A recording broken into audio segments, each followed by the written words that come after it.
Tony, tadi kan ada potensi bersaling berkomunikasi antar tersangka dan kemudian menjadi terdakwa. Nah, Anda sebagai kuasa hukumnya Richard Eliezer, apakah punya strategi khusus agar kemudian Richard dalam berbagai kemungkinan mungkin akan dikeroyok oleh tersangka-tersangka lain dan dipojokkan. Gimana strategi Anda? Dalam hal itu Mas Budiman kita sudah antisipasi ya. Oke. Kami juga sudah mempersiapkan strategi.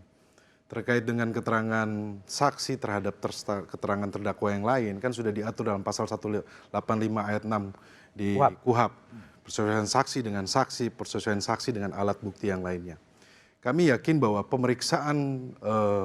dalam pemeriksaan ini tentunya penyidik juga mempunyai alat bukti yang lainnya. Jadi nanti kita uji di pengadilan. Nah, bagaimana keyakinan hakim ini? Nah, nanti kita sampaikan, kita akan berusaha untuk yakinkan hakim juga ya. Kan tentunya hakim juga punya strategi bagaimana melihat suatu perkara ini.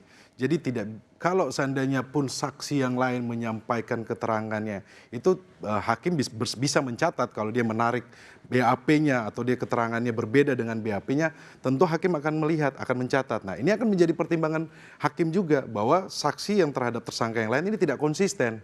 Ini juga kan akan memberatkan mereka. Tetapi dalam hal ini Mas Budiman, bahwa Richard Eliezer dari awal pasca dia menyatakan yang sesungguhnya sampai sekarang dia tidak berubah. Dia konsisten. Konsisten mengatakan bahwa yang sebenarnya. Apa itu? Yang sebenarnya mengenai rangkaian dari peristiwa hukum ini ya, Richard Eliezer konsisten. Dari waktu pas rekonstruksi sampai sekarang saya mendampingi dia konsisten. Harapannya apa Mas Budiman? Anak ini kan masih muda. Harapan keluarga, tulang punggung keluarga.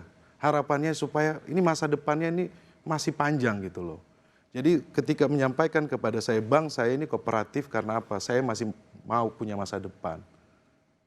Tapi kalau seandainya yang terjadi adalah tersangka-tersangka lain kemudian menyudutkan Richard Eliezer sebagai tersangka utama, gimana Anda merespon kondisi demikian? Ya, yang kembali tadi ya Mas Budiman, kita sudah punya strategi ya. Kalau seandainya begini, contohnya kalau ada saksi yang menyampaikan bahwa tidak melihat saudara FS menembak, ya kita akan minta kepada majelis hakim, silakan kalau perlu kita sidang di tempat. Oke. Sidang di tempat karena hakim akan melihat secara langsung peristiwanya tersebut kan. Oke. Kalau seandainya posisi dari saksi yang lain menyampaikan bahwa dia tidak melihat, menurut kami, analisa kami sangat tidak mungkin. Dalam karena pengakuan Richard kepada Anda sebagai kuasa hukum, FS ikut menembak atau hanya ikut memerintah?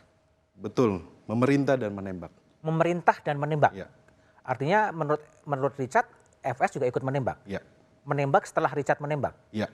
Oke. Perbuatan dari klien saya, semua dia sudah sampaikan bahwa betul dia melakukan penembakan pertama, tetapi kan selanjutnya diteruskan oleh saudara FS. Oke, baik.